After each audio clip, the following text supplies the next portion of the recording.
once again, I think we can most certainly say that the WDM conference has delivered, providing an excellent platform for the discussion of next generation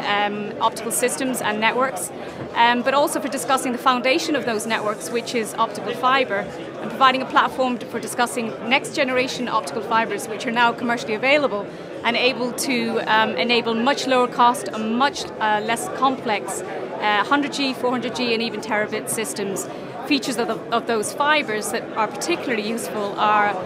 ultra low loss or ultra low attenuation and large effective area. When we talk about powering the superconnected world, one of the key features of this conference is we look at powering the superconnected world from the backhaul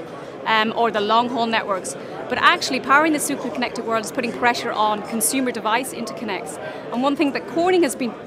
trying to focus on is not just innovating for the backhaul with ultra low loss and large effective area fibres, but also innovating for consumer interconnects and in-home networking to deliver optical fibre solutions that can enable the next generation fibres and connectivity in that application space. An example is the development of Corning's new ClearCurve VSDN fibre, which is now featured in the Sony Vaio Z laptop and provides optical connectivity, high-speed optical connectivity for that new device.